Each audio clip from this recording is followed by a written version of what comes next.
আসলে মানুষ মানুষের জন্য, এটা সবাই বলে। আজকে দেখবো আপনারা আসলে মানুষের পাশে থাকেন নাকি। আর যারা ওনাকে হেল্প করবেন, ওনার বিকাশ নাম্বার আছে। আসসালামু আলাইকুম। আসসালামু আলাইকুম। আপনার কি সমস্যা এখানে? আমার হাতে পায়ে আজকে অনেক দিন ধরে সমস্যা, তাই আমার হাত পা গুলো অবশ হয়ে যাচ্ছে। আমি টাকা পয়সার অভাবে ট্রিটমেন্ট করতে পারছি না। ডাক্তার আমাকে আপনার মেডিকেল ভর্তি হতে বলে, কিন্তু আমি টাকার অভাবে ভর্তি হতে পারছি না। আমার সংসারের জীবিকা চালাতে হয় আমার নিজেকে, কিন্তু তাও আমি পারতে আসি না, কিন্তু আমি অক্ষম। আচ্ছা, আপনার এই সমস্যাটা কিভাবে হয়েছে একটু যদি খুলে বলতেন। মানে আপনার এই সমস্যাটা কি আগে ছিল নাকি রিসেন্টলি কোনো দুর্ঘটনা হয়েছিল? দুর্ঘটনা হয়েছিল। দুর্ঘটনায়? দুর্ঘটনায়। আচ্ছা, আপনি মূলত আমাদের থেকে চাচ্ছেন কি, মানে আমাদের দর্শকের কি বলতে চাচ্ছেন ওটা একটু বলতেন আর কি। দর্শকের উদ্দেশ্যে আমি বলতে চাচ্ছি, ওনারা যদি আমাকে একটু ট্রিটমেন্টের জন্য সহযোগিতা করে এবং আমার জীবিকার জন্য আমি কোনো একটা কর্ম করে যদি খেতে পারি, আমার একটা ব্যবসা বাণিজ্য যদি এ ব্যবস্থা করে দেয়, আমি ওনাদের কাছে চিরঋণী থাকবো। আমার সংসারটা সুখে চলবে, ভালো চলবে, এটাই আমি সবার কাছে দোয়া করি। আমি আচ্ছা, আপনার পিছে উনি কে? উনি হচ্ছে আমার ছেলে। আচ্ছা, এটা কি তোমার আব্বু? জি আচ্ছা, তুমি কি চাও তোমার আব্বু সুস্থ হোক? জি। আচ্ছা, তোমার আব্বুর জন্য কি বলতে পারো, মানে দর্শককে বলো যে আসলে আপনারা কি আমাদের একটু হেল্প করবেন, এটা একটু বলতে পারো না? আপনারা আমাদেরকে একটু হেল্প করেন, আমার আব্বুটা যদি সুস্থ হইতে পারে।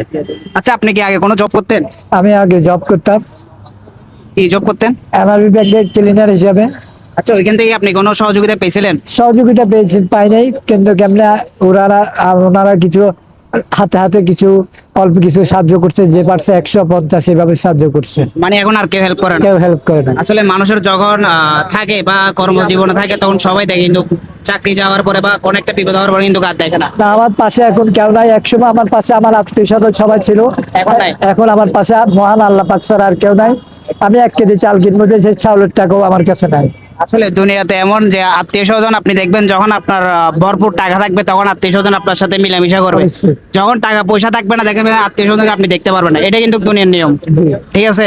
আসলে আপনারা যারা পারবেন অবশ্যই ওনার হেল্প করবেন। আসলে আমরা এর আগে কোনো ভিডিও বানাই নাই, ওনার রিকোয়েস্টে আমরা এখানে আসছি ওনার পাশে দাঁড়ানোর জন্য।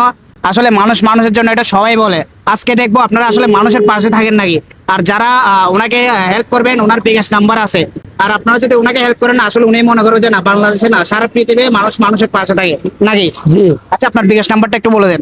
0173500 0173500 আপনারা শুনতে পারলেন ওনার বিকাশ নাম্বার। এই বিকাশ নাম্বারটা আমরা দিব, আমরা আমাদের কোনো পার্সোনাল বিকাশ নাম্বার দিব না।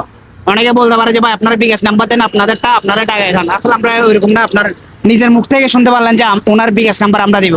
আসলে ওনার পাশে আপনারা আসলে দাঁড়াবেন। আসলে 1 টাকা করে দিলে ভাই 100 জনে দিলে 100 টাকা আসে ভাই। পুরো বাংলাদেশে 16 কোটি না 20 কোটি মানুষ আছে, বা 20 কোটি থেকে ভাই 15 কোটি মানুষও যদি 1 টাকা করে দেয় অনেক টাকা ভাই। আপনারা চেষ্টা করবেন ওনাকে টাকা দেওয়ার জন্য আর একটু হেল্প করার জন্য। আসলে ওনার অবস্থা খুবই খারাপ, কারণ ওনার ফ্যামিলি পর্যন্ত চলার মতো কোনো অবস্থা নাই। তার ওয়াইফও মনে একটা ছোটখাটো জব করে। আপনার ওয়াইফ মনে জব করে না? ছোটখাটো একটা জব করে, বেতন পায় 5000 টাকা। এই 5000 টাকা আমার কিছু হয় না। আসলে মাত্র 5000 টাকার বেতন পায়। ডিউটি কয় ঘন্টা? ডিউটি 7টা থেকে 5টা পর্যন্ত। তাহলে 7টা থেকে 5টা, তাহলে আপনি হিসাব করেন কয় ঘন্টা। আসলে একটা এই 8-9 ঘন্টা যদি 5000 টাকা পায়, তার ওনার ফ্যামিলি চলে? হ্যাঁ, চলে না। আসলে আপনারা আসলে কি বলবো, একটু দেখবেন ওনাকে, আসলে যতটুকু হেল্প করতে পারেন আসলে হেল্প করার চেষ্টা করবেন। আসসালামু আলাইকুম।